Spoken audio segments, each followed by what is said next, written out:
Let's gavel in the Ethics and Election Committee meeting on February 22nd. It is just afternoon. We'll go around. Are you the chair? I am the chair because Pete's out of town. He called and asked me to. Oh, great. Okay. Forrest Dunbar. Ted Carlson. Lisa Slusner. And Pete Peterson, the chair, is away, out of town, and asked me, Eric Croft, to preside. And our sole agenda item is the review of the ethics code rewrite, I guess then, and the associated issues of how it's going to be brought before the Assembly, sponsorship of it, and the timetable of that. What would be for the people that have, first of all, thank you. Thank you for all the hard work that you've done on this. Thank you as an elected official for pulling together all the things you've done, but in particular, pulling together different portions that it's hard to tell whether they're contradictory or repetitive or different standards we have to meet. Simplifying it for how short this is, but generally for the work you've done. What, from any member of the Ethics Board, is the best way to proceed so that we can all get an understanding of what we have here? Mr. Chairman, if I may? Yeah. So I would like to tell you that I have done yeoman's work on this. That's not the case. Never stopped you before, Mr. Flynn. What I will tell you is that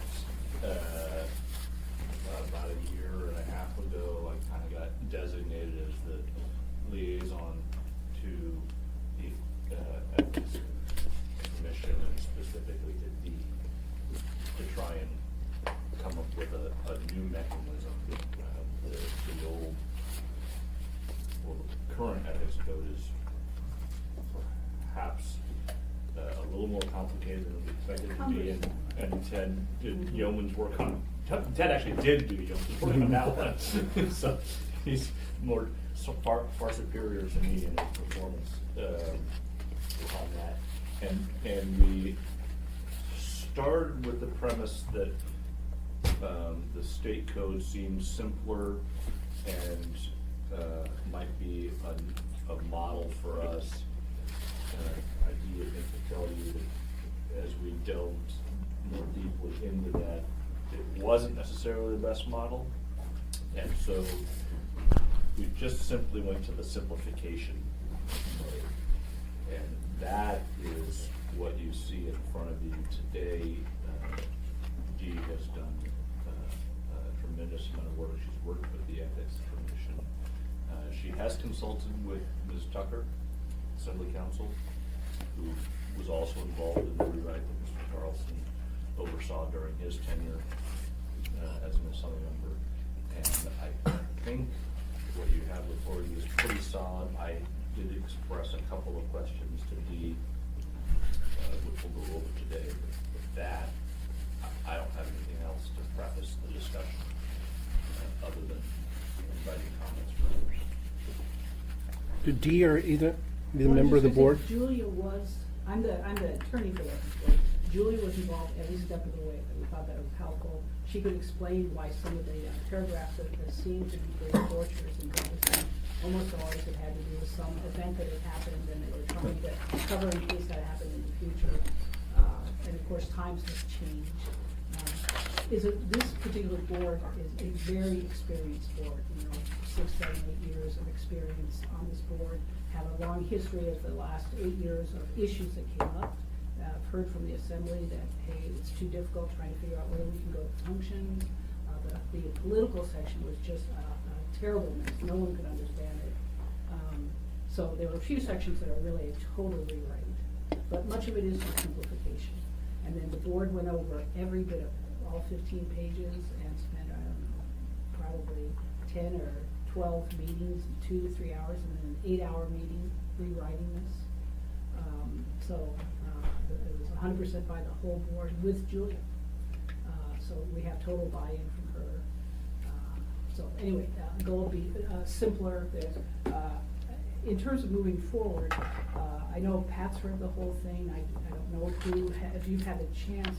I wondered if it would be helpful to, in 15 minutes, go through and highlight some of the things that have changed. 60% of this is the same, it's just in shorter words. Condensed. But there are some significant departures. And then, because we have an hour and a half, then you have an hour's worth of questions. I'm afraid that if we start just asking questions, although it's your, of course, your Right. preference, you're gonna get stuck on the 5th question, and we'll never see the end of this code. I like that a lot. So, Becky or Ted, so you would conduct a I would just quickly put it through, and then anytime these two wanna, but I think they're gonna be my backup when you start asking questions. Great. So for the members here, so we'll just go through and kind of hit the highlights, not everything in it, but page by page. If that answers questions you came with, then that's great. If not, we'll get those Just questions mark answered. them down and come back. Does that make sense? Mr. Flynn and Mr. Dunbar, great, then we will do that. Love having a gavel. I haven't had very many in my political career, but I think in this work session, just go ahead. You don't have to go through the chair, so we can just talk. If it gets out of order, I'll bring it back in, but we can just go on that. So, and yeah, Dee, I have had a chance to go through. I've skimmed it, and then Ted and I have been going through some of the highlights, but I'm sure there's stuff I missed. Well, So, I think it'd be helpful to identify the departures, because other assembly members are gonna key in on Ask. this. okay, so we're starting on page 2. Okay, just the appearance of impropriety, just for everybody to know, that's carried through from the current code, and it's a departure from state common law, and that the appearance of impropriety alone is not enough to establish a violation of conduct. You have to also bring some other rules. That is a departure, but it's the same one we have now, but a departure from common law. And the state does the same thing? I don't know what the state Okay. does with that. Okay, next thing, the definitions. The departure here is that limited road service areas. Even though some of them are elected and some of them are appointed, we put all of them in the board members section there, to be board members. Okay. Versus an elected official, because it seems intuitively unfair when we see some of the other sections that they are burdened with some of the things elected officials are, little teeny volunteers. So just, the last one wasn't a change from the current code, but this Right. is, Yes, this is a change. so this is a change. Even though they're technically elected in small little elections, we're making them board members. Right, they Okay. have that level of conflict of analysis and conflict of interest analysis. And you'll see that later on. Yeah, when we get to page 6, I'll elaborate on that. Okay. Okay, municipal resources, we tried to define this, and Pat will remember a huge Phil Boot controversy. We just tried to put some additional language in there, make it a little bit easier. We talked about the use personal use is allowed, but not for political activities lobbying or outside business interests. I don't know if that was even in the current code, but we now stated very clearly. C, except to the extent general public has the same access to otherwise, a municipal employee can't use facilities. This is an interesting one. It comes up with firemen who want to use their station for a private volleyball team. So I'll just flag you to this. This is something we might want to think about, because we have a lot of resources that aren't being used. And right Fire now- is a particular problem, right, because they live there and they're, Yeah, well, it could be their own little team, but like they can't, can they take their community team? So that's sort of an interesting one. It generates a lot of no's for people, and may not really need that. when they take a vehicle to go buy food that is consumed as they're on their shift, that's not that's considered not- personal. They're at work and they're doing that. So are we on B or C? C. Page 3, 4C, but So- I was referring to B. Go ahead, Forrester. Yeah, I mean, so I see here, we let police officers take their car home, and they could presumably run an errand on their way. And that's a whole vehicle. matrix of stuff. I mean, that's CBA, that's our policies, our administrative policies. Yeah. So I think that's clearly outside of this purview, actually, just so you know. Yeah, I could see, I'm not suggesting there's any change needed, but I could see with B, in our case, with the assembly people, if we were using what we do kind of straddles the line between political activities sometimes and our municipal duties, when we are reaching out to various constituents or to organizations, or talking with a lobbyist, for example, about a particular ordinance, you know? And if we're doing that, you know, I don't know, using the Wi-Fi of the city, or on a city computer at some point, I can see that being an issue, but I don't think there's any change needed here, it's just, something I've thought a little bit about. And Well- we may address the political activity section. I think we tried to recognize that you're elected for your opinions. Yeah. Okay. And so now gifts? Gifts is exactly the same till page 4, numbers 7 and 8. And this is in response to assembly people saying, wait a minute, why can't I go to a charity event? I think it was even you, Forrest, wasn't it? Yeah. It was So- something I noticed, I feel like there were a bunch of events right after we got elected. Right. And since then, I've actually, this hasn't been an issue, but it does strike me that if this comes up, you know, nonprofits want us to be there. They ask us to be there, and And we also took out numbers. We didn't say tickets including entry meals up to the value of $150 or something. But that's just, you know, the values have nothing to do with the real values of the meals. So we And took that out. I circled 6, so there's a general $50 idea of non-repeated, not every week, but occasional gift or meal. And this is what happened. This part had been rewritten once since the 2007 code. And the ethics code recommended a 0. But why Mhm. should a building inspector get $50, or why should the municipal attorney's office? The assembly instructed us, no, we want a small gift exception, period. So it said, okay, so this is a former assembly-driven concept. and it's already in the code. Mhm. So I'm in favor of leaving it in there. And the reason is because, I don't know if you guys have had this happen, but I've been at a function or something, and particularly with I remember an Alaska Native organization, and they just sort of like, here, take this, everybody take this, like, oh, okay. And, it's small, it's worth $20, something like that. But,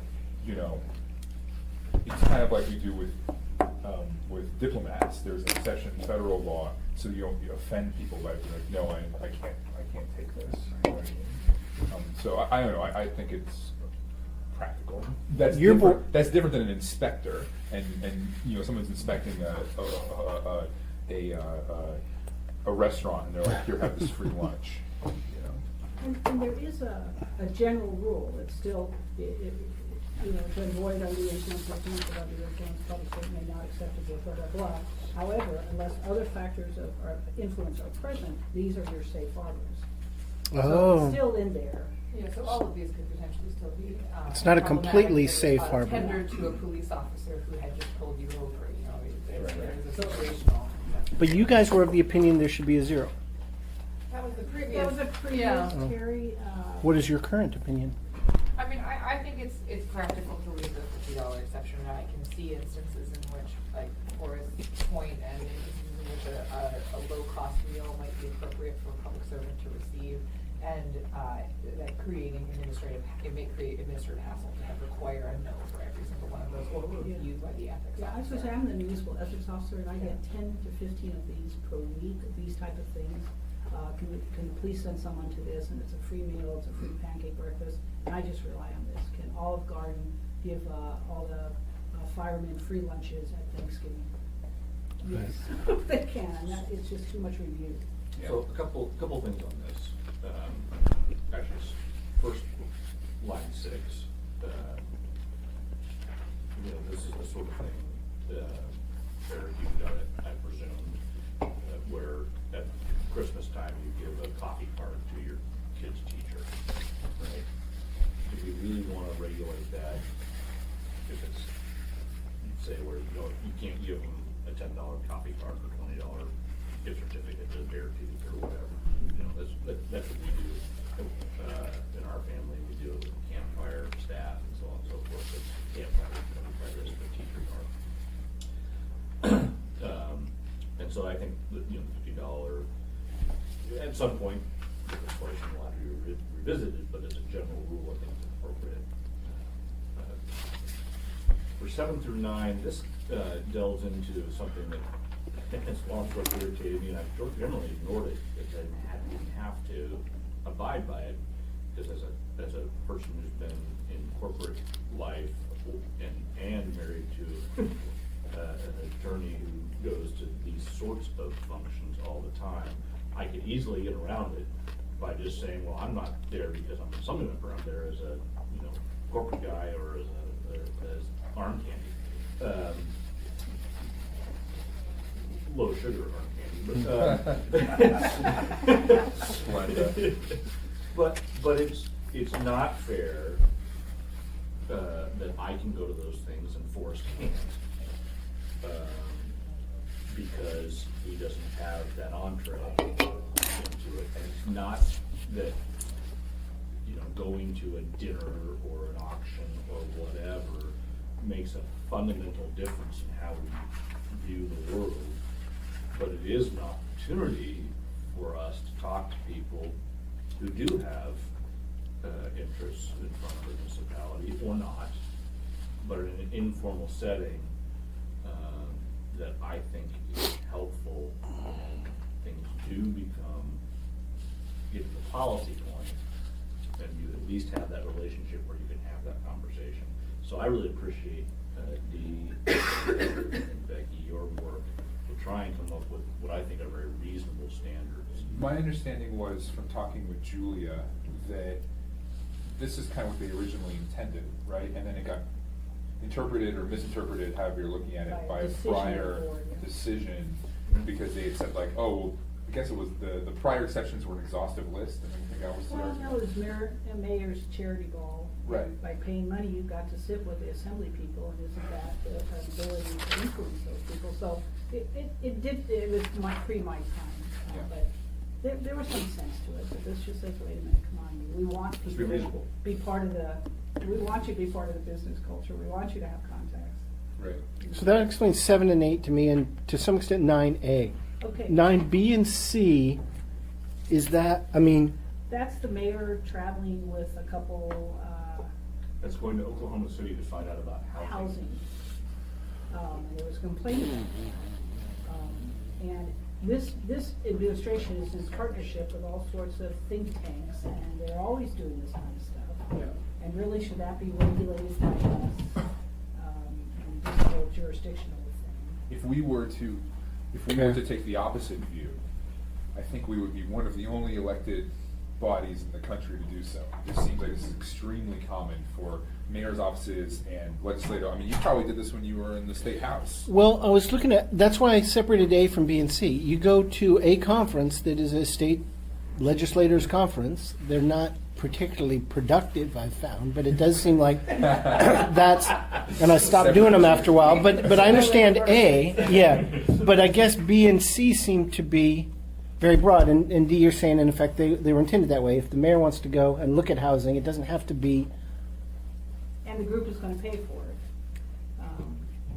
isn't that official, isn't that, well, I guess, isn't that official government business to look, in that definition, then anything almost Is it is. official? I'm not sure. So Right, I guess if right. you take out the word official, local government Yeah. business maybe.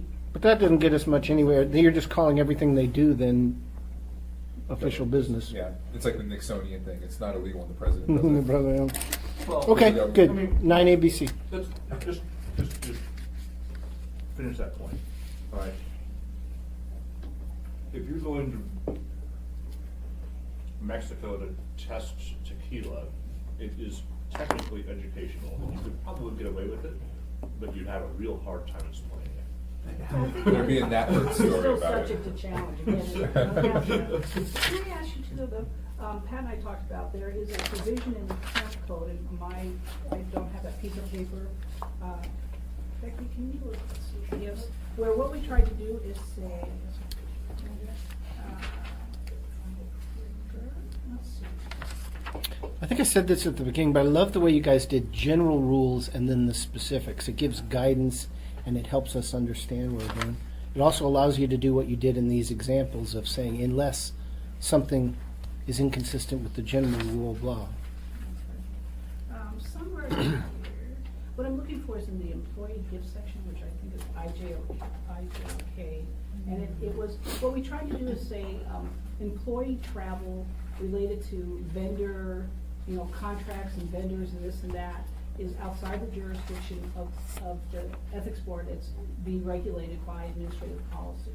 Because what we found is, like every other computer contract, IT contract here, part of it is they're gonna send 3 of our employees somewhere in the Midwest to network and for training.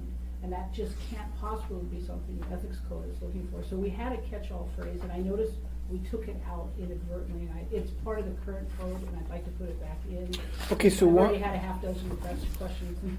why not include it as an example rather than jurisdictionally take it out of ethics? That is, what are the merits of the two different approaches? One says we don't even have anything to do with that, and the other says it is generally an exception.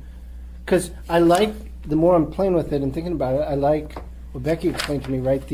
These are the safe harbor, but only kinda, unless there's something else that is. But the other one, just take out a jurisdiction.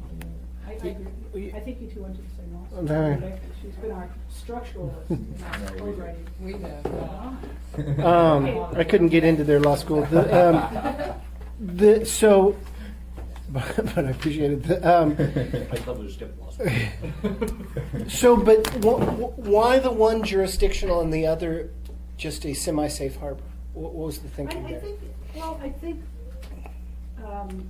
I just don't think the ethics board has the time or the expertise to get into employee trips as part of their jobs, and that should be run by the administration. You know, if they think it's okay for an employee to go to Illinois for 5 days, then. Well, you know, each department has their own rules, regulations, the personnel rules. But, And that's where it needs to be covered. yeah, and that's what I'm saying, it was deferred to And administrative. as far as I know, almost every municipal agency has a personnel rules and regs that covers that. Well, let me be a real world example of this, Eric. Widener wanted to fly a bunch of folks from the planning department down to see some of their projects there. And talk about sort of, you know, how do we affect the kind of housing Anchorage needs based on sort of how we succeed. Come on up here. And Normally another meeting outside of town. We need your valuable wisdom here, sir. And so, you know, I kind of ran that to ground and we made the decision that yes, it was okay for Wilder to fly the department personnel down and do a tour and so on and so forth. And Jerry Wheeler, at that time, Four. was the director of the planning department, and said, you know what, I'm just not comfortable with that. I don't think that fits with our ethical standards, and, you know, getting to fly on Widener's private jet down to Seattle and tour around Seattle, I just am not comfortable with it. And so he was the one at the administrative level who said no. And I probably said yes too. Okay, but So Dean and I worked, Dean and I worked on this, and we were very conscientious about it, and the department head said, you know, we appreciate the authorization, but we're not gonna take advantage of it. And that's kind of where you're going with this. At some point, you have to trust your department officials to make the right decision based on what they feel their mission is and what their ethics are. my sole question wasn't whether it should be loud or not, was why wouldn't we do a 10 that says, however you describe that, government contract meetings where you're blah. No, hold on. So just because we didn't say tickets are outside the jurisdiction of, we took things that had potential conflicts and described what we were taking out.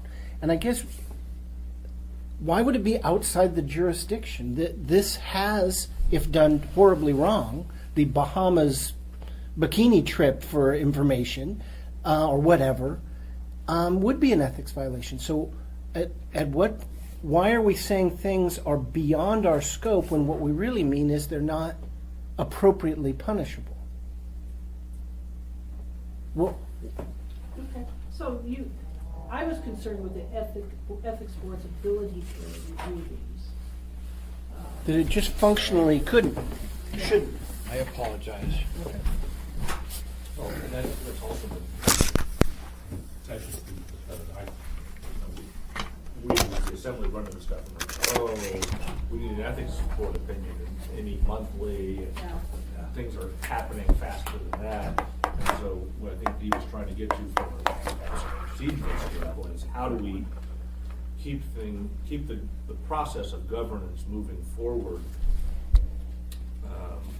in a timely manner and not overburden the ethics commission and say, you know, well, you gotta sign on this, and you gotta sign on that, and you gotta sign on the other thing. We can't do anything until you do it. I would say also, I think when we talked about this, there's a challenge is that there are a number of ways in which the Venn diagram of kind of restrictions that govern employee performance and appropriate behavior as an employee, and restrictions actually impugn the ethics of a public servant. There's overlap and it's not a clear dividing line. Like for instance, the section on use of municipal resources. There's a query, where is the line between what is an appearance of unethical behavior by a public servant, and then what is just, you know, at my job, I'm also not supposed to be shopping online all day. There's sort of what is an employee performance standard, and so I think we try to parse a line between things that are appropriately dealt with as, you know, if your employee goes away on a conference and misuses their time or pitches something to you that is not, you know, it ends up not being appropriate use of resources, that some element of that may just simply be a department management employee performance issue and not something that necessarily needs to be elevated to, or is appropriately a question of the ethics of a public servant, and what things are actually definitely a question. So I think if there is a gray area, there's some wiggle room there. What we try to do is to keep things that really fall into the appearance of impropriety by someone who uses public trust within the scope of the code, and acknowledging that we could overreach too much into policy regulatory employee performance and using sort of personnel guidelines. Love it, and that went, I think, more to what I was wondering about. So I'll continue to think about what is jurisdictionally out rather than just what is made an exception or not punished. The final question, we'll keep moving because I want to get to the school district stuff. I know that was a big problem when we were on the school board, when I was on the school board. The old code had a reservation, a general sort of exception, right? Things not listed, but you can do it. Reservation for exceptions. The ethics board may grant an exception for a gift that doesn't fall into any of these. You guys decided to take that out? No, it's number F. There it is. Thanks. So D then, the ASD employee. That's for everybody. The F, yeah, no, I know. You have showed me where it is, so now I'm back on track with D. Both with D and with D. This has, I remember as being... Name you for the purpose of discussing this.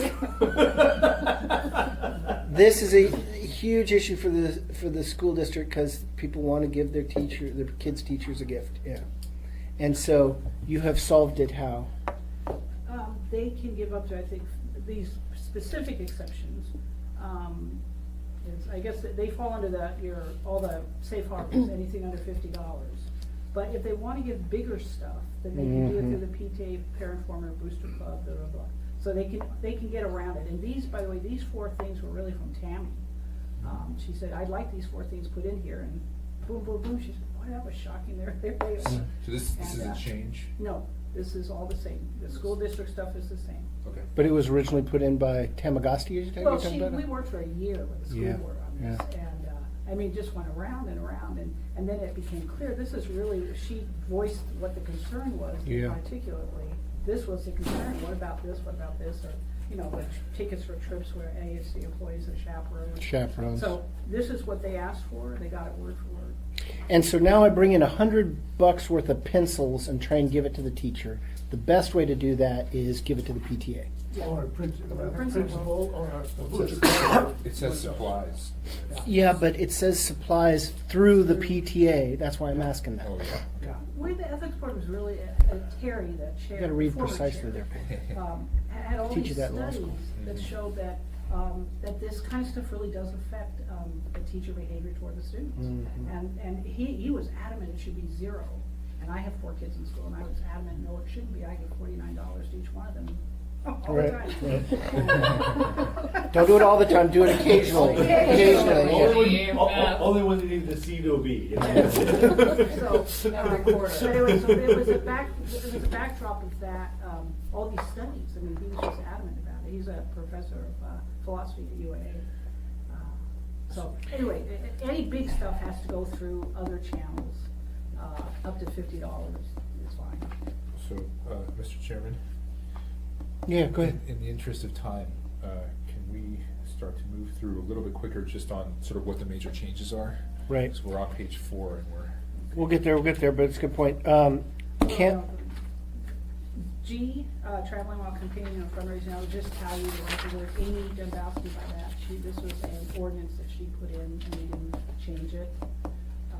And I don't want to spend time on it because I think there's some logistical problems with that, but everybody should look at that. But it was an Amy ordinance. it establishes a disclosure and a pro rata repayment idea. This was Sullivan flying off to DC for Fundraising. Yeah. But where it differs is under current, what was the current policy back then, is if you went to one of these trips and then that night you did some type of political activity, you didn't cause anything extra, you didn't get docked for that.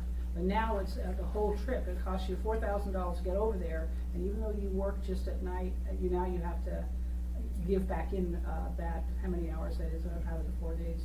The assembly passed it, so we left it in. Okay, So, Conflicts? By the way, revisiting the ASD issue, just real briefly before we move on, is I have parent-teacher conferences, so I have about 15 minutes more. The conflicts of interest, we just gathered that from different places. The new thing is we wanted to define official action. This came about when Lance Wilbur, our OMB guy, had to sign off on a PACE item to verify funds on an item, and that's all he does is verify funds. Later on, he found out from his wife that it was his wife's company or something. right. And so we said, well, wait a minute, it needs to be minor acts. I mean, he literally is just looking up numbers. Now, should be excluded from this. And this also comes up with if a assembly person tells a staff person to do something, is that staff person therefore part of all of this? And we said, wait a minute, we have to stop that. But I have had suggestions from both Pat and Ombudsman, can you define ministerial? Because we accept ministerial. I do have some other definitions which I think could work, and without going into those now, but it's really when you don't have a lot of discretion. So how is this section changed from our current? Okay, definition, okay, official action entirely new. Official action? Yeah, C. new. Okay. Everything else, including your substantial financial, all that other stuff is the same. Okay, now next change, page 6, F3, the mayor. F3. So hold on, Dee, before we get to that, so we've got everyone else except Patrick till 1:30, yeah? So Patrick, if you're tight, is there a particular thing that you wanted to address? Yeah, and Dee and I talked about this yesterday at F2, I think. So let's just deal with what, before we lose him, what Patrick might have questions on or edifying us on. So you were gonna get to F3 anyway, what's F2? Board members and Right. elected officials. I think this is a little too broad. And this is the comment that I raised with Dee yesterday or the day before. All of our boards and commissions are unpaid. And most of them are advisory. So I think we need to more carefully circumscribe the board members that might be in violation. And the 4 that I mentioned were the Ethics Commission, the Board of Equalization, Planning and Zoning, and is it Plating? BOE, P&Z, ethics. Yeah. Can I ask you, Pat, you were talking actually on page 10. Was that page 10? D2. All right. That's what it was, yes, that was using their titles, that's what it was. And this, for everybody, this arose when the chairman of the budget committee did an article in the newspaper and said chairman of the budget committee. And the board took offense to that because he wasn't representing the budget committee, that there should be something, Yeah, that was the Bob Griffin moment. and you'll notice number 1, you guys can do it. because, that's who you are, but then for our board members. it's- Sorry, we're on F1, page 6 now? Or you've moved us to 10? Page 10. Okay, then let me just, so not on 6, so this is okay here, it's really 10 where you had your concern. Yeah. Yeah. Yeah. Okay. That was it, sorry. No, that's good, I just want to make sure there was nothing to change on the other. Okay, so page 10 is 11D. Or 11? You mean page 11, D2? 11 D2, yeah. Okay. The use of titles that are engaging in. Titles, got it, now we're on the same I page. just don't want to beat up on these poor volunteers who are sacrificing, their time and treasure for municipal service. I recognize there are certain boards and commissions that have a higher level of function in some cases. But do we really want to beat up on a library advisory board member?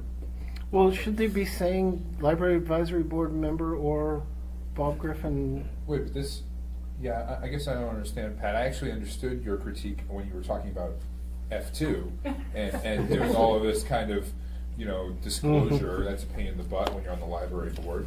But I don't understand why it's hard, if I'm volunteering on the library board, then I go out in public and say the library board thinks X when I didn't ask them to do that. Or just short of that, Forest Dunbar Library Board says blah, right? Well, Remember.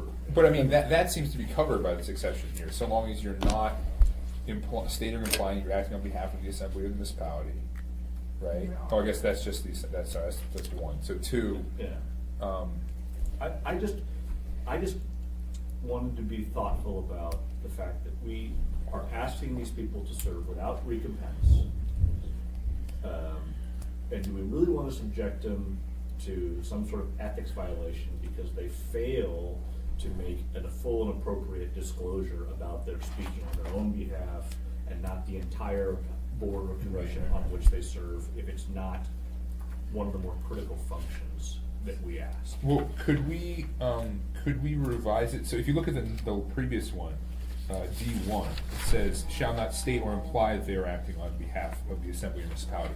That's a narrower offense, right? Because what this is saying is like, Yeah, this is an affirmative requirement that they state that they are not, as opposed to a requirement that they do not state that they are. Right. Which makes sense. I think where we were a least clear is when this would be useful, like what are we taking away from people to be able to stand up and say, I have a library board chair, I'm this subject matter about it. And I think the narrow universe of things where it might be useful for them to use their title, but. And in spirit of full disclosure, the previous mayor appointed my sister to the library board. We reconfirmed her. no, but I do see what Pat's fear here is that if you are on you're a volunteer on one of these boards, and you go out and do political activity, which almost all of us do, everybody in this space does, and because we have an affirmative duty in there now, you could see them getting an ethics violation, and that is a big deal for somebody who just wanted to volunteer, versus. But would you agree with me that D1 is more appropriately worded? If it were worded like that, wouldn't that make you comfortable? I'd feel better. I mean, I just sort of raised the issue with D and I didn't have a solution to it. She asked me, I asked to read through it before we had this meeting, and that was one of the things that stuck out in my mind. Is that Well, it says the same thing, so you're coming in, I agree with this sentiment, but all you gotta do is either not say library board, just say I'm saying this, or if you do, two allows you to say library board in 2 instances, when you got permission from your responsible, whoever that is, or they say, but I'm not speaking for the library board. Weren't those totally practical I things get it, to but do? like, in the heat of the moment, you could certainly say, my name's Forrest Dunbar, I'm on the library board. I really think you should support this bond, you know what I mean, that goes to the library. And you have just violated 2 under 1 because you didn't stop and pause and say, I'm not speaking on behalf of the library board, but I think you should do this bond. Okay, hold on, so now we're going over you and then Ted. I've been gone for a while, I do apologize. Say my wife is on the Animal Control Advisory Board. She's for on the 14 Animal years. Control Advisory Board. For the last 14 years. I thought you were asking me So to say that. she takes out an ad or something that said, I think we need more money for the animal control, Does that violate this? If she doesn't affirmatively state that she's not speaking on behalf of the animal. Well, she could still continue. Hold on, Ted, next. And Okay, I think to solve the problem, if we were to take out of, and, let's see, we're 10, 11, yeah. If we take employees and take the word board members out of that, out of 2, on top sentence, top line, take board members out of there and put elected officials and board members down in number 1. Yeah, put it in there. That would solve everything, wouldn't it? I agree. To me, it would. Maybe not to Eric. No, I think I'm coming around. I'm not sure. We're a small town here. I'm not sure who the board member's responsible official. Yeah. No, I would agree with the solution, because I think I see the difference between affirmative duty to disclose or request permission and the alternative of just the duty to sort of not over assert your authority. Because one is intuitive, you shouldn't show up and over assert your authority, whereas the second one is not, and I don't think we have an adequate enough training program to avoid gotcha. We're not actually, if we were sending every board member a comprehensive training program, we were certain they understood exactly who their designated official was, then yes, but I don't think we're doing that, I so. think you've hit it on the head. Thank you. Well said. We're going to move board members to D1 from D2. Does that make sense? D number 1. All right. Thank you, Mr. Chairman, for your indulgence on the. We did have a second one, but I can explain that to them later on, the general 1-year rule. Oh, yeah. But I can get to that. I haven't checked the current code. Now that you've said it, he wants to opine on it. I can just tell. Well, I'll just. It's meetings of Yeah. minutes, but I know.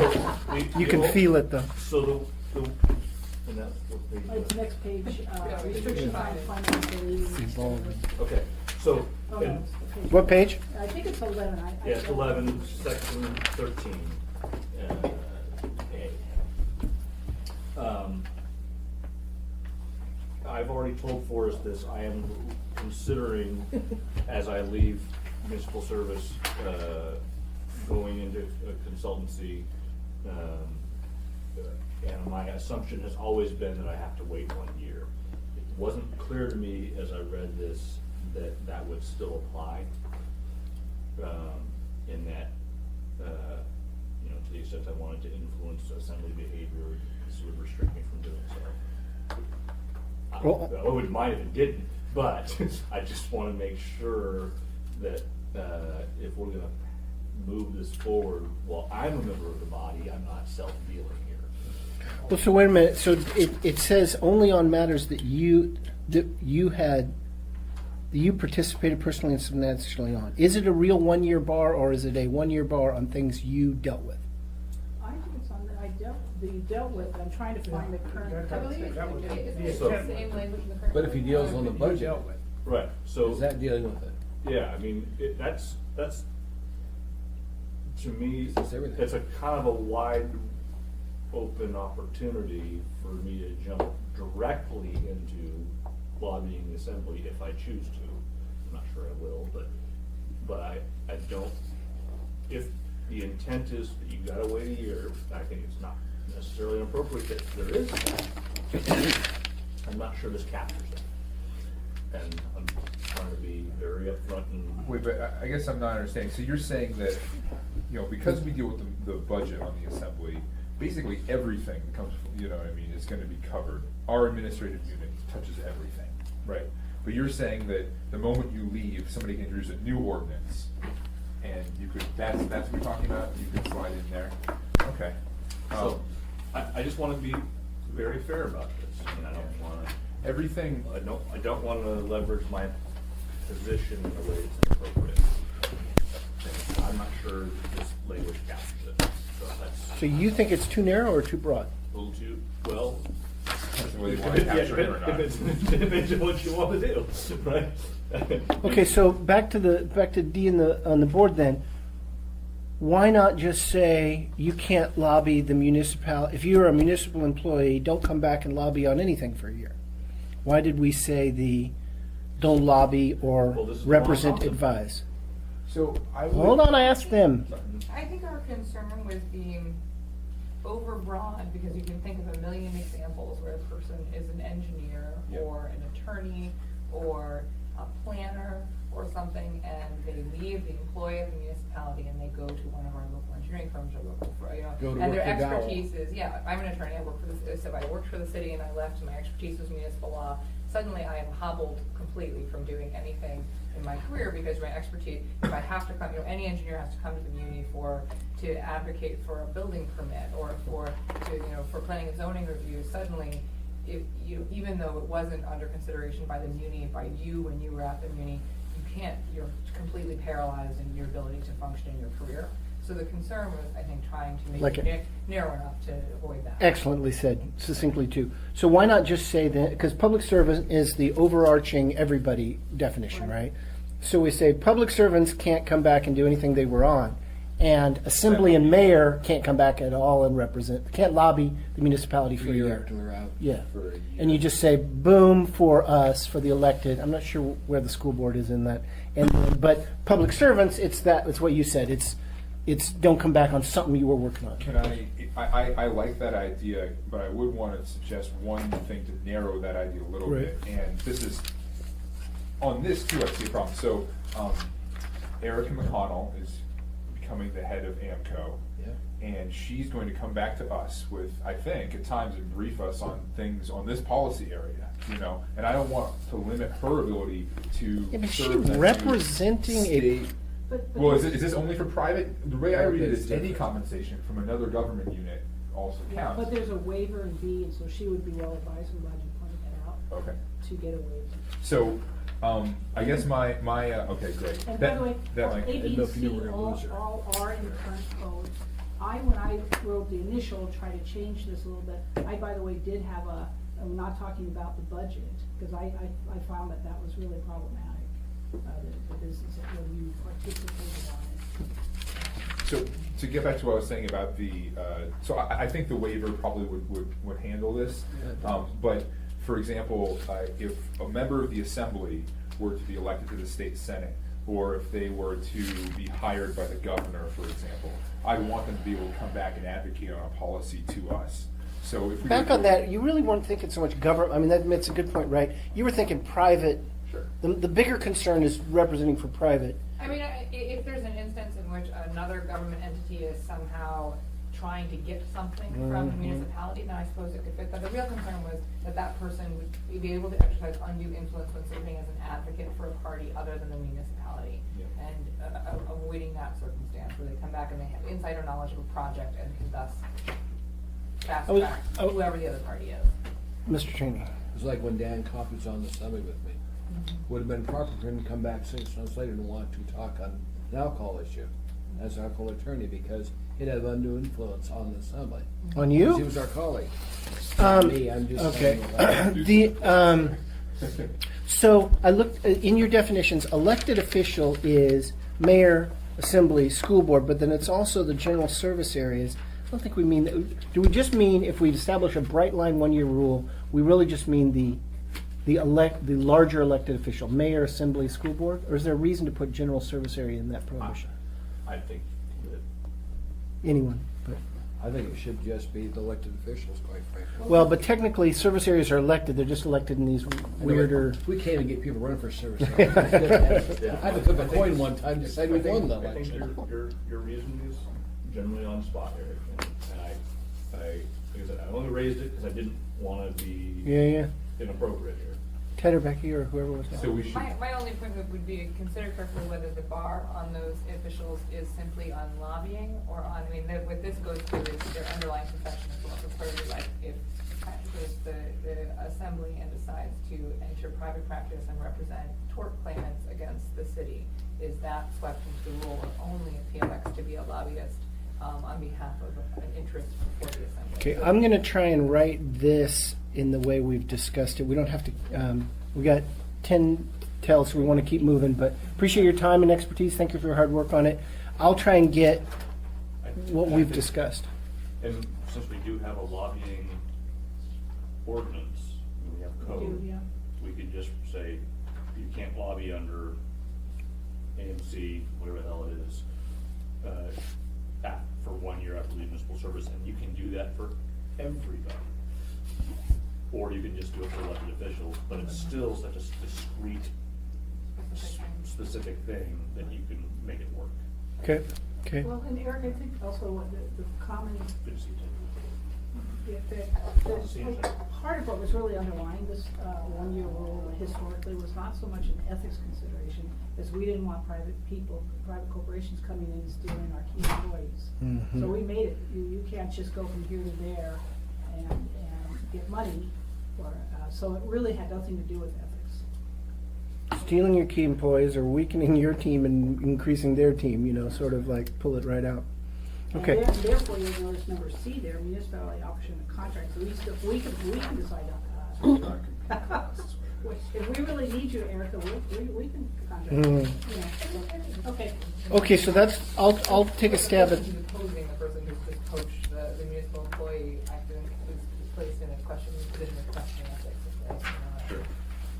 so we had been on page 6 and we went, because Patrick had a limited time, to 2 specific concerns he had. Dee, are you Okay, yeah, comfortable the next going one is back to number page 6? F3. And the So simple- that's on page 7, F3. And what, current code was that the mayor, if they had any conflict of interest, had to go to the board. And I lobbied hard, so that we don't, the mayor doesn't work once a month, so you need to let the municipal ethics officer also give advice. However, any advice rendered by me to the mayor is subject to review of the board. So it actually is a pretty fundamental shift away that the mayor should have to go to the board all the time. How does the and board feel unrealistic. about that? No, we're supportive. I mean, I think there's a practicality is that we don't meet frequently enough to be called and observed every time the mayor asks a question. But that last sentence is key, that you Right. do have that oversight. Right. Okay. Okay, rule of necessity, next page, we talked about that real briefly. That's- Did you probably have done it, you've been here long enough, but that rule of necessity, so, for instance, when we vote on this ethics, we might all have conflicts, but we gotta have somebody to vote on it. We need a real necessity because at one time we had 11 people declare that conflict of interest issue. It dealt with a bank, and we all figured we had a checking account. Yeah. It would have taken all of us out. Nobody could have voted on anything. Cool, so we've Rule got of that in necessity, there. You have to have that to be able to vote on it. Got it.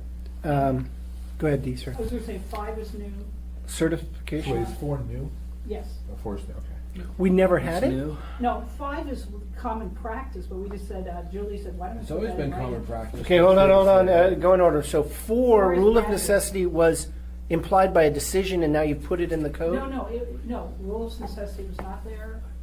It came at a couple bad situations. Oh, okay, so now we have put it in, and now 5 hasn't been there, but we need it. Yeah, it's practice.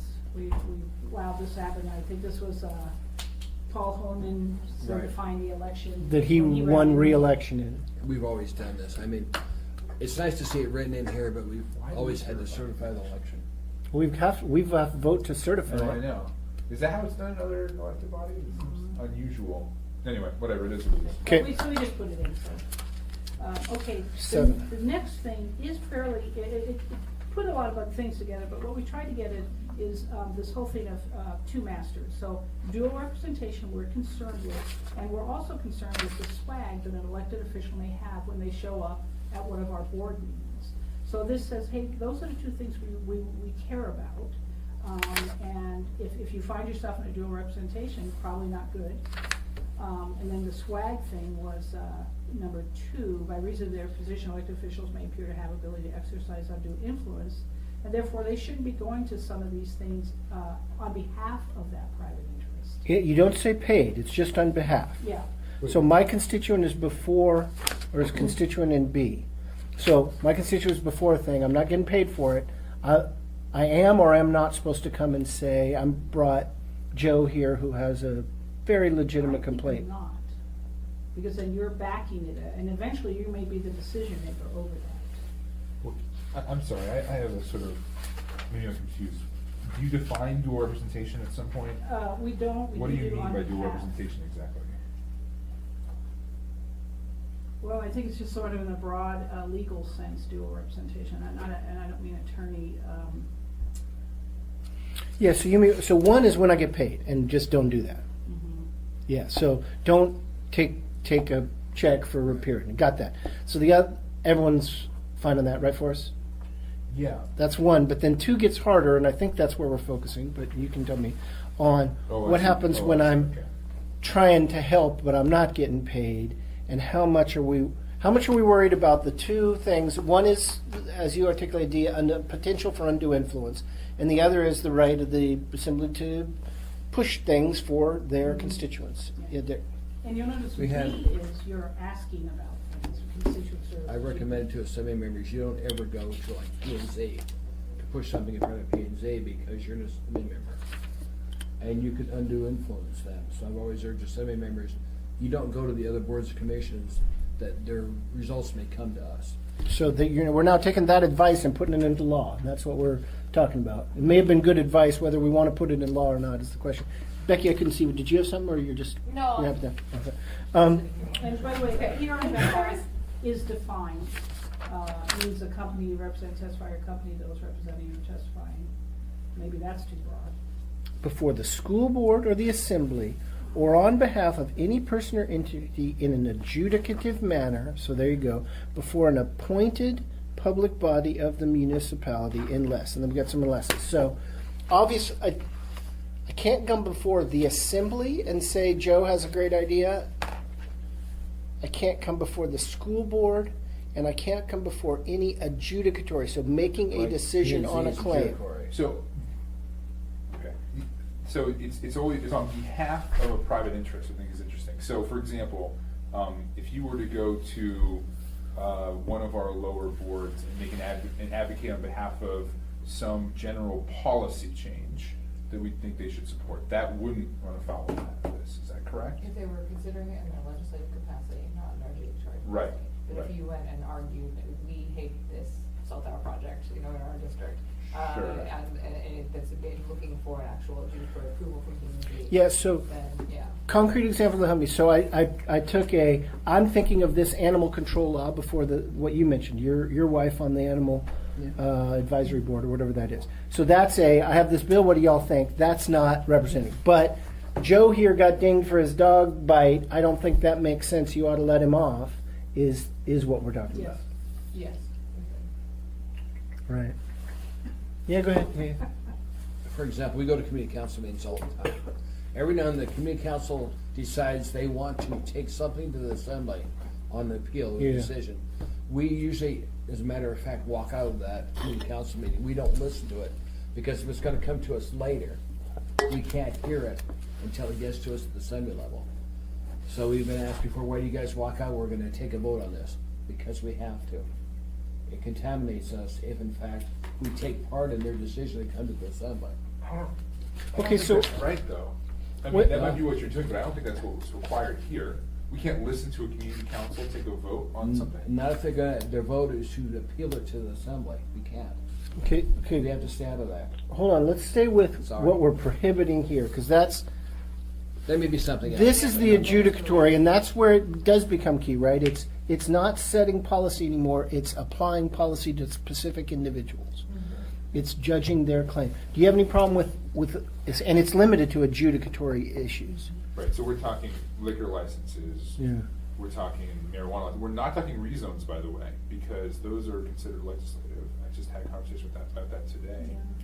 Yeah, we're talking site plan reviews and conditional use permits, variances, we're talking, things that are in front of the zoning board of planners, appeals, I think as well, wouldn't that be, it's very, Planning and zoning board, I think D should get this rezone. I shouldn't be doing that as assembly dude. Both because That's it's undue fair. influence and also because it might come back before me in I a. agree with that principle. I will say that reading through this, unlike most of the other writing we've done, it's just like intuitive. This, when I'm reading it, it's a little bit difficult to understand what you're saying. And I was gonna say this, and I'm not blaming Julia, but this is the thing that she was very immersed in. And like just reading number 2, like the second line, an elected official shall not appear on behalf of any private interest before the school board or assembly, and then the next one says Or. adjudicatory. So I'm not sure about that, so maybe I. Well, but I guess I those. don't get that, really. I shouldn't be before the assembly, I'm on the assembly, and I shouldn't be before the school board anyway, no matter what. Oh, Yeah, well, because this is Yeah, elected this is- officials only, this isn't elected It's officials. very unlikely you'd be in front of the assembly, but say the governs, the mayor is grouped in as an elected official. That's weird. So the Or I go to the mayor- assembly mayor and is say- here in front of the assembly and say, I, in my personal capacity, want to argue for Yeah. this thing that the other guys are asking for to you, because then that might subvert the process. or I'm still interested in school board stuff, and I'm telling you, I wanna take my Yeah, 3 well, minutes on the school board The mayor stuff. can debate in our format, the mayor has the right to debate too. Yeah.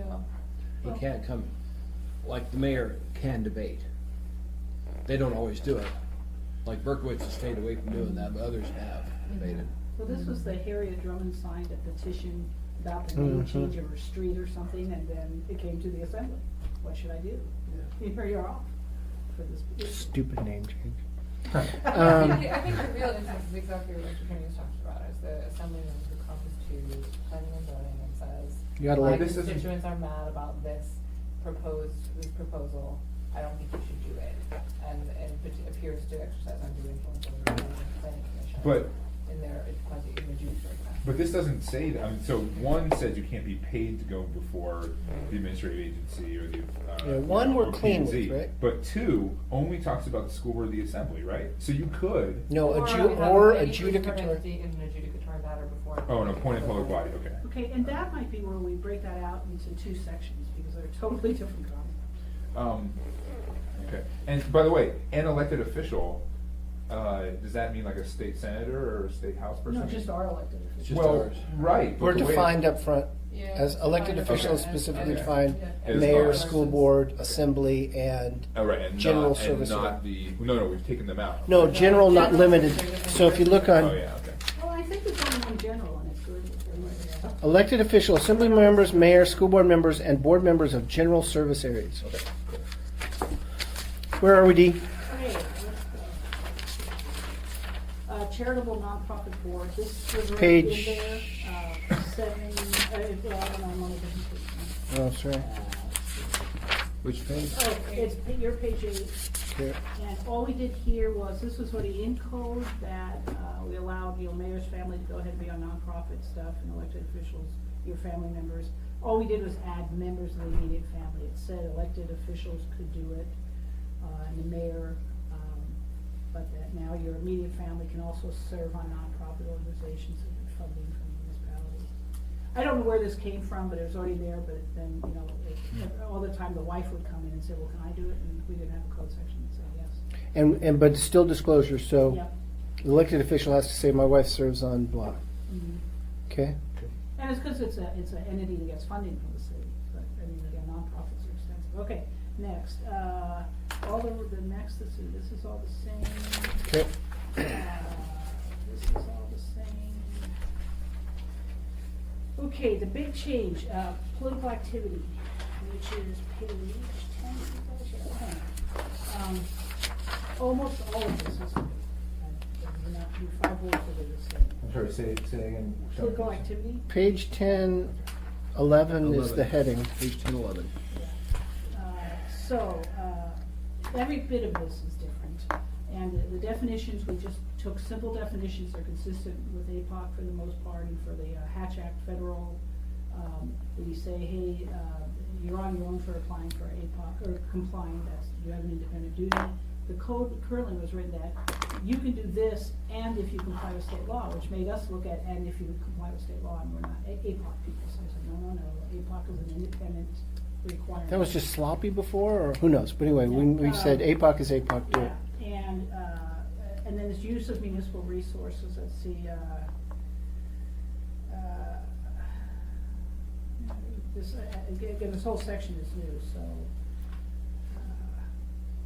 The mayor and school superintendent or their executive designee may use municipal funds to influence the outcome of a ballot Which line are proposition. you on? I'm in C, Okay, now, 9C. C is taken from the current code. It basically said nobody can do anything with municipal funds, but, except for the mayor and the school board can appoint someone that can be a voice to yea or nay on these things, can never be involved with candidates. What?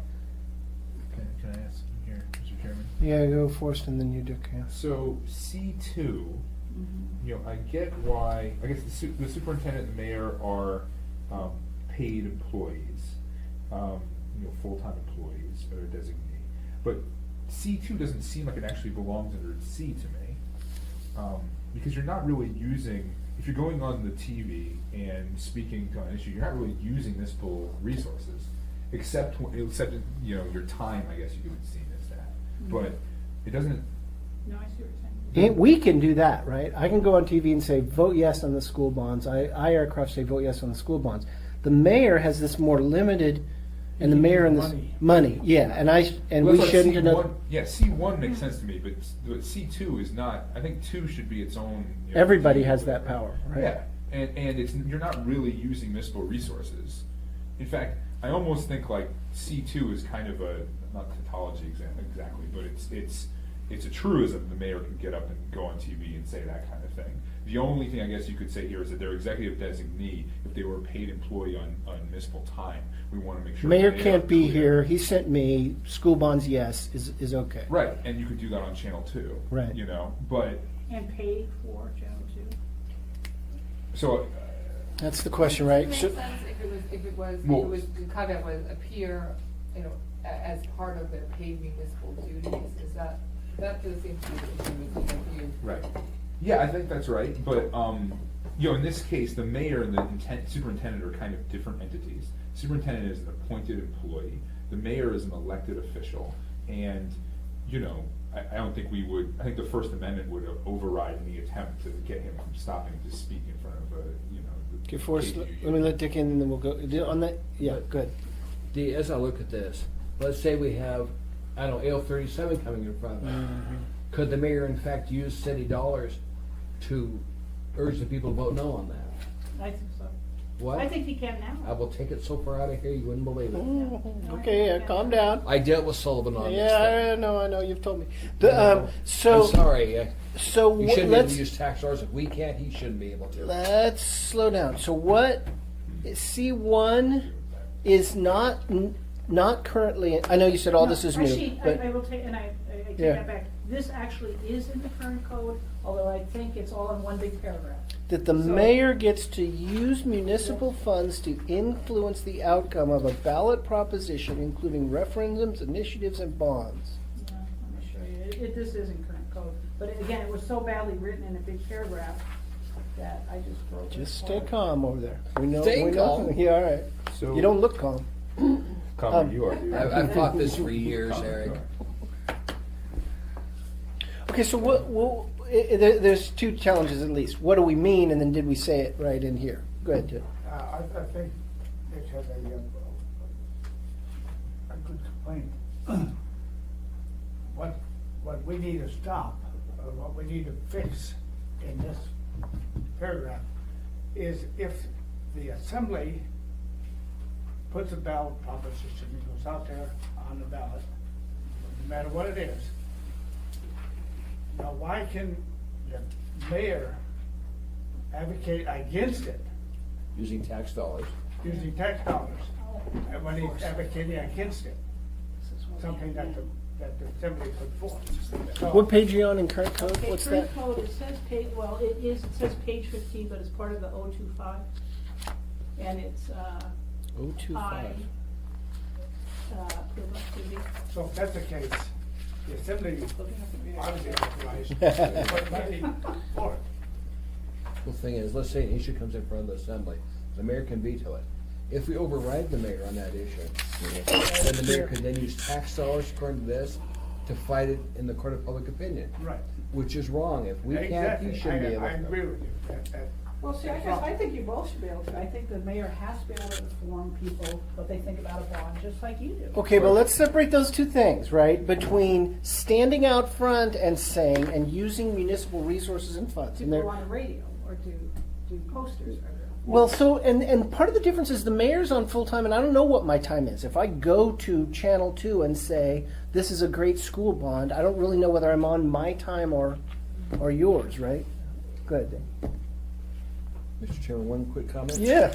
Unlike AO 37, where the former mayor actually put a contract out under the amount that he had notified us Still on upset about AO to hire a company to fight against AO 37, fight for AO 37. We caught him doing that, and it was under the limits, so he didn't have to piss about it. We didn't find out till later what he'd done. Hired an So- outside company. I would go a step further and say, even going beyond the conflict between the mayor and the assembly, I don't really like the idea of, let's say, a citizens initiative, the citizens group puts something on the ballot, even something I disagree with. I don't think the city should be able to use city funds to fight that. And I thought under APOC they could not, right? On the school board again, we were tried to be very careful to say school bonds we're using resources to provide information on it. So here's what it costs, but not direct advocacy. Now that line gets a little difficult sometimes to judge, and some people said we were doing it, but at least you were trying to stay in this.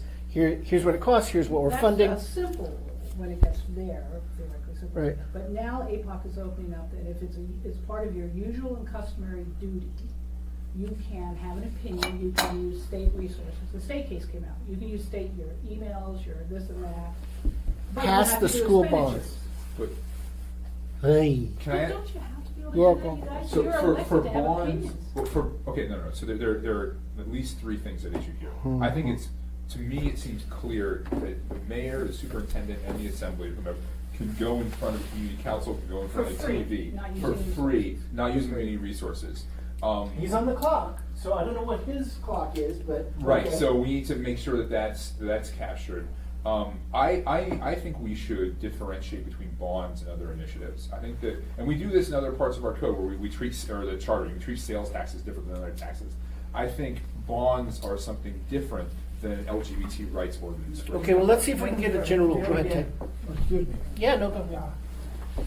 See, then he could, if the school board or the assembly put the bond issue out there, and maybe the mayor is against it, Yeah. he could spend tax dollars to tell the public to not vote for it. True. So, so, He shouldn't. right under there, under limitation of political and protected, D1, excuse me, I'm up above. A C, under C, subject to independent APOC requirements, that mayor and the school superintendent or their executive may, and then it says there, may, with the approval of the assembly or the school board. Even then, that kind of solves Dick's problem, I guess. But I, as a citizen, if there was a majority of the school board that wanted AO 37 at one brief shining moment, and so why do I want government funds on this referendum that is meant to be the people discussing whether they want to keep it or not? Even if the assembly and the mayor did agree in that case, why are you using? Well, let me decide. Why are you using government funds to do it? Okay, if we had that school, the approval of the assembly or the school board, then the assembly or the school board would have to approve that thing. Yeah, I know, but separating it out and coming for you, Dick. But even if I'm just Joe Citizen, the fact that the mayor and the assembly agree AO 37 is a great idea, they're using my taxpayer money to convince me on a referendum that I put that says it's a bad idea. What justification does even a united then government have in telling me how to vote on that? Well, that's the same thing, you could say the same thing for bonds. Well, and that's why I thought, I would, pure advocacy of bonds, and I said it stretches it sometimes, but Yeah. is prohibited. You're supposed to, or I thought it was, and now I'm going to look, you're supposed to just say, here's how much it costs, here's what it funds, here's how much we're paying off. But that's why they have that line, is to not have vote yes under a government-funded deal, right? I think that neither the assembly nor the mayor should be able to use public funds to bring a point of view forward. But What you they get to wanna go do. up and stand on Channel 2 and say You can it's a stand great Channel 2. idea, I've and he done it says before. it's a stupid idea. He and can that's say fine. it's a bad idea. We have to reverse, but we can't use tax dollars to advocate a position Yeah. out there. How Our own far- time's our own time. How For the far- mayor and us. How far do we go with that resource question? Because remember when we passed that resolution that was supporting the statewide ballot initiative on PFD voter, there was a question about whether we could even print the paper. Right. You know what I mean? And That's- so, let's say that we don't want to. Let's say we limit the ability of the mayor to spend money to go for a bond issue, but we want to pass a resolution saying, please support the bonds, or we support the bonds. Does that violate this? Because we've taken away the ability to even print the paper. And I think it is, I mean, the mayor's different, right? So the mayor has his staff drive him there, and is her, right? It just, so there's all this expenditure, Ona goes with him, or whatever. So we and the school board, to some extent, you can draw this line between resources and just you going and saying, and everyone seems to agree that you haven't waived your right to opine on public matters, but what you use resources for and how really you tell the mayor you can't. Somewhere between, though, a prohibition that I don't think fits with the First Amendment and a blanket do whatever the hell you want is what we mean. Dick, you're the expert on this resolution in APOC. I know I am. APACs, I brought this resolution forward that basically urges the public to vote no on the marijuana issue. Right. I got drugged in front of you guys on that. Because APAC wrote a new rule. Didn't have any input from anybody. They wrote their own rule that said we couldn't take a position on something that went to the public. And Julia said it was de minimis the amount of money that was spent on it. She still got fined $750, wasn't it? For stuff that costs $250 whatever to do. Right, because APAC said we violated the rules. Use of clerical time, exactly what Forrest was talking about. So how do we avoid getting that on PFD automatic voter? Didn't we do something? The clerk's office did something, because we passed a resolution last year in support of that ballot initiative. Maybe nobody's upset with that one. We did something different. I remember them saying that they did Well, we something. could ask Julia whether she. But Julie always used the word de minimis on the amount of money being spent on. We can discuss what we think. What do you, Board of Ethics personages, think about government expenditure on matters of public vote? Well, see, so was in the old one, or was it? No, this is exactly in the old one. Okay, either maybe been school districts, school boards, memorandum or whatever.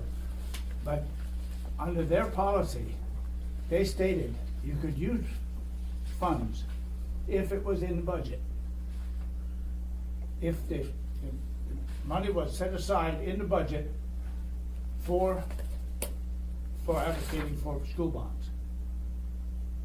Okay, so here's what the That was current, only the school district. right, so the current code says, under political activity, what is prohibited. Departments, boards, everybody shall not actively campaign, but then it says, except that, subject to state law, AS 1513-1145. So basically, can't advocate partisan except on the use and expenditure of municipal funds to influence the outcome of a ballot proposition or question. The mayor and the school superintendent may each designate in advance in writing one or more executive employees, one or more, in addition to themselves, to appear before the assembly, the school board, appointed public bodies of the municipality, community council, civics organization, and media in support of or in opposition to any ballot measure coming before the voters. The designated executive employees shall be selected from. But D, that doesn't say spend what you want. Maybe there's another provision that does. That says I'm an executive level person who has an opinion. I can go voice it, and I can even designate somebody else who's going to voice it for me. The mayor thinks the school bonds are great. The mayor thinks AL 37 is a piece of whatever.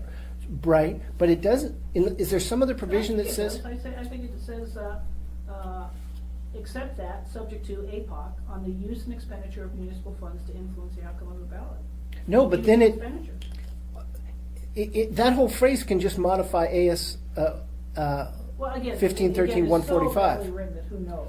So I read that. Okay, so then that's fair enough. I read it as saying there's this state law that has to do with municipal funds, but we're saying you can personally go and do all kinds. The mayor or even a designee can go to media, but not this broad spend whatever you want. It's at least another reading of that provision. Becky in the day. Yeah, I mean, I would say a big picture in terms of this provision. I hear your concerns. I think I shared them when we talked about this as a group. I think that the reason we ended up with these carve-outs was we were thinking about these questions like, can you print the paper? Like, if the mayor is trying to express his opinion about a ballot initiative, he puts it on his mayor's website. Technically, that is expenditure of municipal funds. It's on a server hosted by the muni. web design, you know, all these pieces there. And so I think that's where we ended up with this pragmatic carve-out. But I get that it may be too broad, because red, especially point one, red as it's drafted, places no limitations on the ability of the mayor or the school superintendent to use municipal funds to influence these elections. And I would personally agree that I think that could be deemed too broad in terms of, especially when we're looking at like an AO 37 on the ballot. Okay, so people are coming in, but, so one proposal to do that is to take out one, and in two, to say at the end, and reasonable expenditures related to such communications or something. So it's like, you don't have the carte blanche to spend government funds. What you do have is you can go, and the stuff around you going. Driving there, printing out the leaflets you hand out. I don't know. Eric, can we limit to $100? Can we put an amount on there, limit, rather than unlimited like it is now? Just limit it to no more than $100. No, because if somebody goes, if it takes them 5 hours to drive to South Anchorage and attend a thing, and drive, you have to go drive to Girdwood, do some work, and drive back. That's gonna be more than $100 just in the time of that employee. So, for me, I think the two solutions are: I think leave two unchanged and then change one by either getting rid of all the stuff except the word bond issue, because I know that there might not be a clear moral difference, but I think that practically there's a or insert the word de minimis before municipal, like use de minimis municipal funds to influence the outcome, and then you're talking about printing the paper and that kind Go of ahead, stuff. Dee. Well, it costs money to educate people. And although I understand this distinction between a ballot and a referendum, when you have spending limit stuff, and can the administration not try to educate people on what that particular measure really means? So that is a concern. So I think there's education And they and, do it on the website. By the way, we had a whole discussion. I initially wrote this, Education and all you guys efficacy, can do Eric. whatever you wanted on your Difference. website, and they said, well, Dee, that's not good, because on the website, it's gonna have a super link to your personal thing, and we're opening Pandora's box, and Well, so I see, the bond issues, hold on, so Go ahead. I don't like, I support the bond issues, always have, but I don't like government money to it, and I think there's a backlash that comes with it. Then I think it's a good rule for us to not directly advocate even for bonds for us, because A, I don't like the government telling me what to do, but B, I don't think it's going to be very effective in passing them, where you get more, you lose more. Well, this is why there's that, Alaska, Anchorage's Future, what's it called? There's yeah, there's a There's a- nonprofit. a nonprofit that this is what they do, and the same with almost any ballot initiative. There's going to be, AO 37, we have the unions and the anti-union folks going out there and doing their education. So, I actually don't think it's the worst thing in the world if the mayor's office and the assembly was prevented from spending a significant amount of money. I think you could put it on your website, this is what it does, this is what we think it does. I And it's thought up they to your- were, right? Is it just Yeah. state law that I was thinking? Or asking you what I was thinking, but I mean, was there no prohibition on advocacy by government on matters before the public? You got dinged for it. $750. The city got dinged. All right, you were involved in it. But anyway, the Well, city. If it's advocacy, then you have to have an appropriation, and then you have a bunch of APOC disclosures. If it's truly neutral educational. Well, you then don't the say other that anywhere APOC here. Well, but we're not APOC. Eric, what they did was they fined us because we brought a resolution forward to the Assembly. We bring lots of resolutions forward to the Assembly. The APOC stepped out of their boundary when they did that. It's a legislative function, not for And APOC. that was what's called partisan. It was you supported the cause. They said it was partisan. Partisan, therefore you met all these other APOC. Okay, so that's after real that good. existed shortly. See, but again, a developing APOC exception is if it's part of your customary usual duties. Yeah. So, which it It is, is. and that should have gone that direction, but it didn't. It wasn't worth You fighting. mean passing resolutions? Yeah, that's part of your usual I mean, customary duties. But now we can do it. You did. Well, it's a broad exception that's developing. You did definitions up here, advocacy, you defined, education, you defined, and then we didn't utilize them in C, where we could have said educational only, not advocacy. Well, we have education later on in H. Nothing in this chapter prohibits use of municipal resources for the purpose of education regarding Down here, municipal H, you're matters. right. Oh, well then why Then don't we we don't just get rid of one then and just leave it to H? There.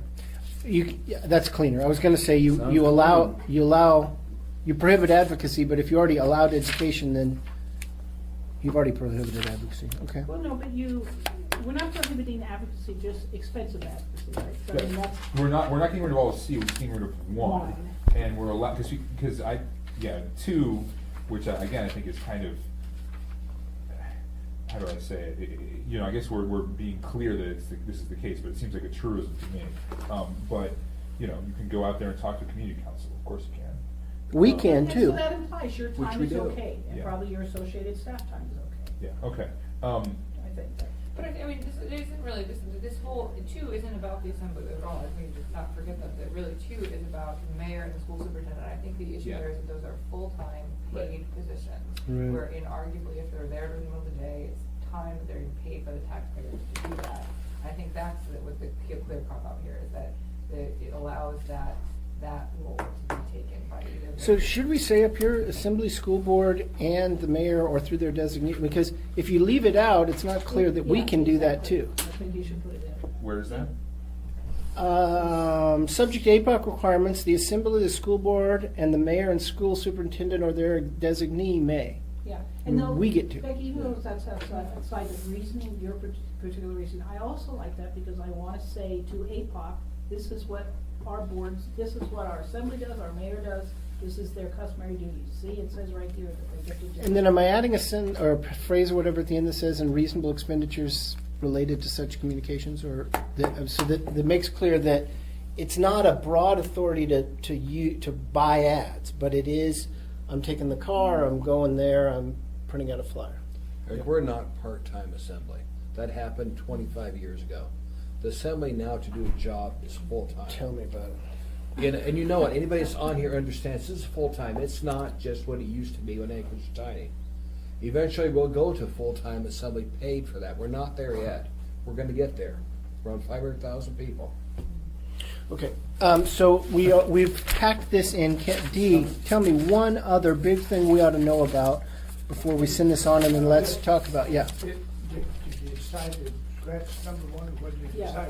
I think that's Yeah, my take. I think that we are going to recommend that one be scratched, that assembly and school board be added up above to clarify that we can do this too, and some language that Dee and I can work on that says expenditures related to that. Not a broad grant of authority, but if you copy some stuff and drive there, It's that's, not the end of the world. right.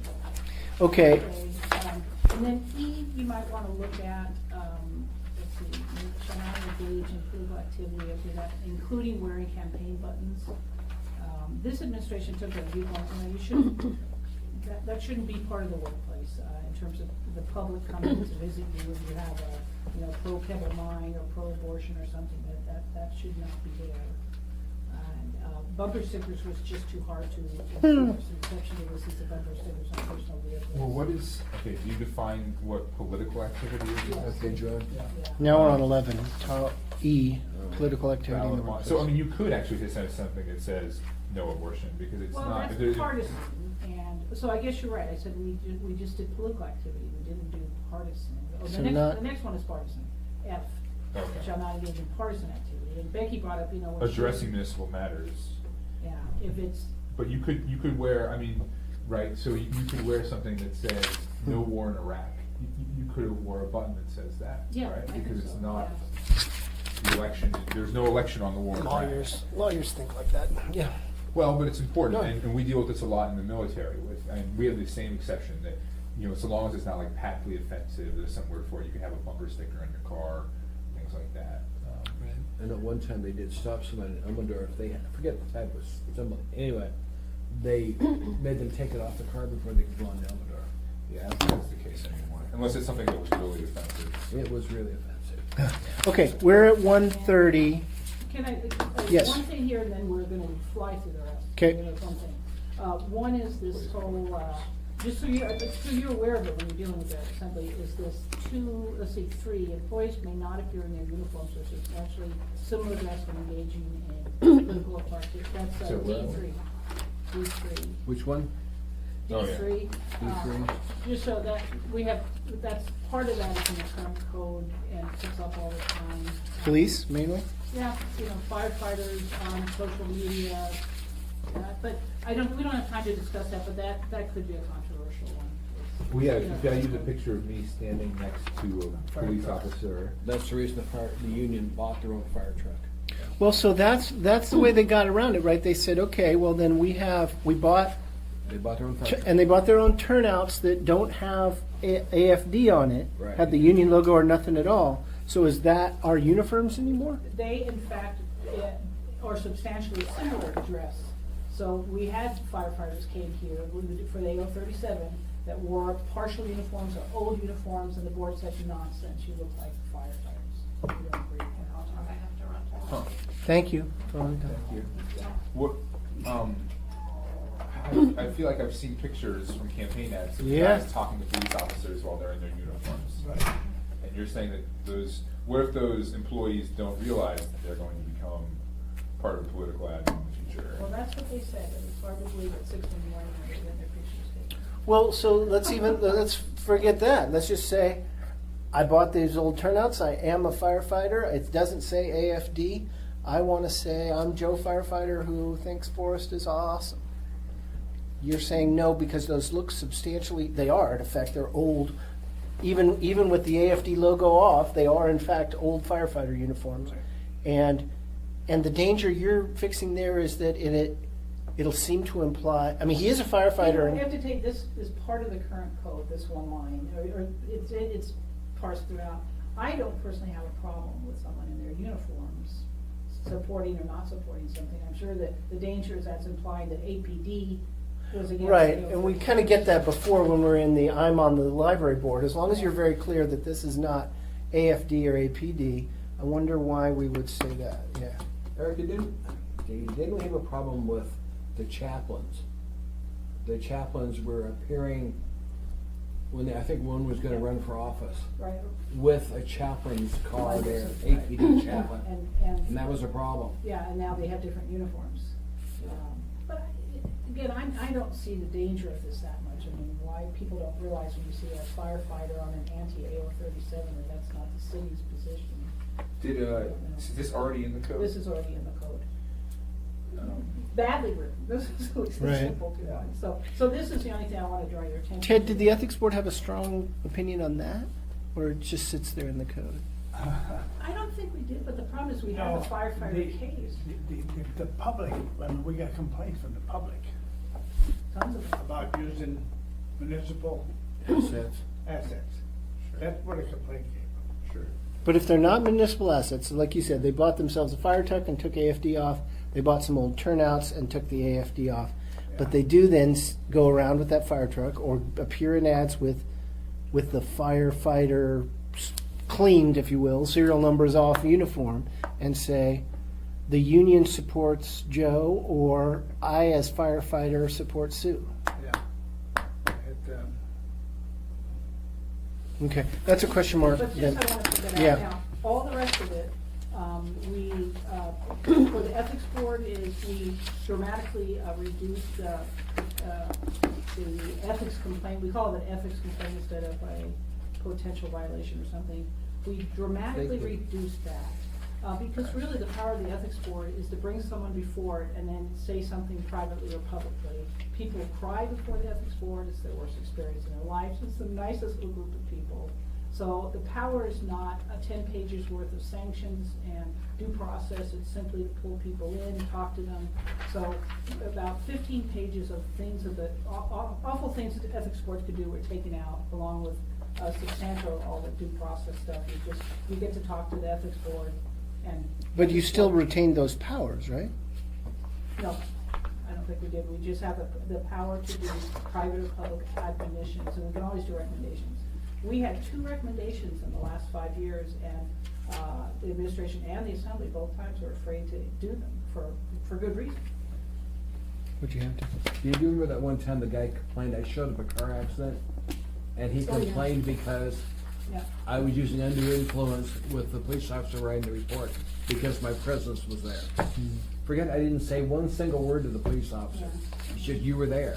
So I knew it influenced the police officer. Okay, so wait a minute. Complained to ethics board. That sounded fine, but then you took away some of your powers? I believe Why'd so. you do that, Ted? We pretty much took almost all of them away, except for the power to bring people before us, And render an opinion. review, not investigate, and to render an opinion. And either privately or publicly, and that was it. Because then even in the ones that happen when we have all these powers, all we did is one of them, you bring it to the assembly for, it was a LURSA GRI, and for the firefighters, we brought it to the administration. They, we shouldn't have the power to put things in people's. Ted, why, no government entity takes away its own power. What are you doing? Well, we never did have the power. I thought there was a whole bunch of listed powers. You just never used it. No, we bring it to the assembly or to the administration. They have the power to do something with it. Didn't you have it in code, you just never used it, do you? Well, 11500, sanctions, referrals, and corrective action, let's see, but are not limited to make, well, it looks like recommendations for implementation by the governing entity. So we would just recommend a draconian discipline. Okay. All right, so what do we need, how much do the members here feel like the things that we're going to clean up mean we want to meet again on this, or do we want to do the things we have said and present it to the assembly? What's the timeline? When were you gonna? You had, here we go. Yeah, there was a timeline on the agenda. March 7, introduce the ordinance, potential work session on the 17th, public hearing action on the 21st. Do you feel we have enough to introduce? Yeah, and we're, particularly because we're gonna have a work session afterwards, so Dee, if we can make, well, we'll do whatever, so coming to you, we can have it as it is with 3 or 4 proposed amendments that just say, the committee talked about these things, and we wanted to present this, this, and this, or whatever. And so that it can move forward in this version with those, and I can offer them at any time. Or, what are you thinking? What I'm thinking is we send this to Rules Committee, and then we get the change you're talking about. Let the Rules Committee, because what I want to do is I want this to become a law, so we get the new election, we get the new elected officials. But we have 6 people up for election. We're gonna have to educate them on new ethics rules. So I That wanna makes get sense. this in front of a Rules Committee. Rules Committee will make a recommendation in the assembly. Can I say, we haven't even introduced this yet, so, right. That's what so the Rules we- Committee's for. No, what I'm saying is, so we don't need to introduce this and a bunch of amendments. For the things we've already talked about, we can just amend this Yeah, version do that. Right. Yeah. before we introduce it. And then, we'll have we even gotta call an S version, it's gonna be the original version. Right. And so why don't we make the small changes that we talked about here and introduce this on the 7th, and then have that work session on the 17th for any additional amendments? That's kind of what you said, like, Keeping in mind that if we want it on the agenda for March 7th, the deadline is this Friday, so 2 days from now. Right, it's a We pretty. can make those quick little changes, that's. okay, Yeah, everyone agree? But and then it's gonna be introduced under all of our names, is that the plan? I don't know, you've been here longer, haven't you? You just introduce on behalf of the Ethics Election Committee. You don't have double names on there, you just put down at the least it's committee. putting it in code format right now. And perhaps Patrick Flynn, Patrick would like to. because he was as liaison, but I've already started putting it into an AO form. Okay, And I've well, been pushing you guys for how long to do this, Dee? A year, and you guys did a great job, thank you. You were saying you wanted it to be in effect before the election. No, before they take their seats. Okay. Because we're gonna have a process of training for the new elected When are they officials. gonna take their seats? No heavens, they'll take their seats. The 18th of April. And what? The 18th of April. 18th of April. So instead of just It has to be approved on the. What I want is, Yeah. instead of a work session, we'll have a right, rules committee. Rules meeting. Committee. Yeah, but to be honest, we didn't get our training until a week or 2 after, it's not a huge time. No, But I want the current assembly to vote on this. I don't wanna, the first thing we do is we ask the new people to vote on new things. Oh, It'll that's drive me fair. crazy. Okay, well, that's fair, I mean, we'll have time, because we could also vote it, so we have a meeting on the 21st and a meeting on the 11th, so we could actually vote it on the 21st too, couldn't we? Right, after the public hearing. Right, if Let's- we wanted to. let's say this is gonna be introduced on March 7th. Yeah. If you can hit that, making these changes, fine. If not, we'll make them later, but we'll try and get them done by Friday so that you have Friday a clean draft and we're going. Okay, May I call Barbara? She wanted to give you a quick update on elections Okay? at the end of the meeting.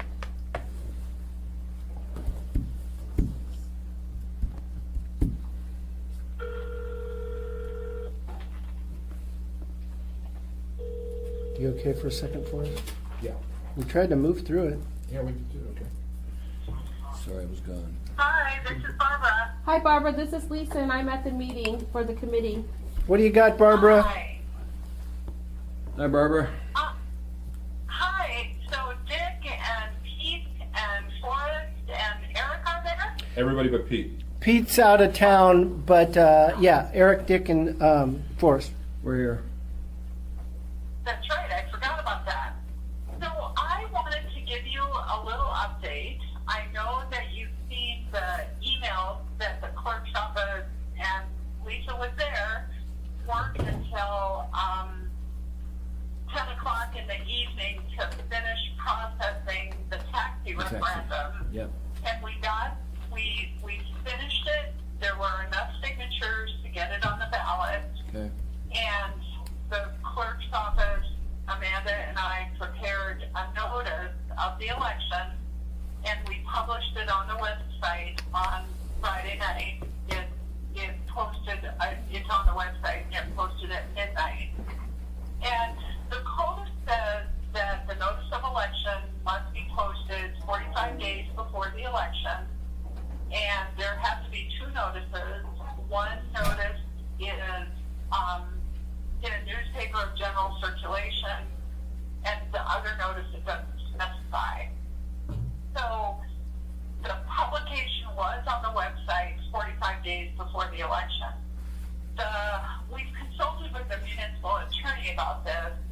The notice that was in the paper was published on Friday, February 18th, before Proposition 8 was certified. So it wasn't included in the paper one, but we anticipate including Proposition 8 in the notice that gets published in the newspaper the day before the election. Now, a couple of things that legal has said is that in the charter, there is no requirement for what type of notice initiatives and referendums have to have. It just says an initiative and referendum shall be submitted to the voters as specified in the charter. And in the charter, I know that Dick probably specifically remembers this, and you also probably know this, that the charter says that publication is by website. So the website is our official publication. So, Muni Legal wanted us to mention this to you because we did get a call from the sponsors who believed that the notice was illegal. We discussed the notice, we explained that it was legal, and they expressed further concerns that, but I just said that those are legal arguments and you can express those to Muni Legal. But Muni Legal is supportive of the decision that we've made, and I hope that the Assembly is supportive of our decision to save $400,000. But Dean Gates recommended that we mention it to you, and also recommend that Muni Legal's position is that they recommend that the Assembly take no action. There's no action for you to take. They just wanted us to mention it to you, and that's what I'm doing. Barbara, so what do the sponsors of the taxi initiative want? What publication do they want? I do not know the answer to that. My first question to the sponsor was, what is your objection and what is the issue? And the answer was that the notice was illegal. And I said, well, it's not. Is there another issue? And I did not get a response. Do they want, or do you think they were trying to have it be on a special election? Or we are, I am, let's speak for me, please, we're not going to have a special election that costs $400,000. Do they want that? Did you know that? I do not know the answer to that, and I did not ask that question. Sure, probably right. Are we, Whichever. if they, again, I'm curious what their remedy is. Do they want us to take it off this take it off this ballot and then put it on the 2018 ballot? There's nothing that requires us to put it on a special election, right? There is. It's my understanding that, since they got the signatures in, the ordinance is suspended Ordinance is suspended. until we have a special election, which is required to be within X number of days, or unless the assembly suspends it until the next regular election. So, Well, we get to choose. They would like you to suspend it probably till next regular election, like 2019 or. so they could prevent the issuances. But they created this own situation because they gave in the signatures so late, right? Is that the reason it didn't publish in time in the newspaper?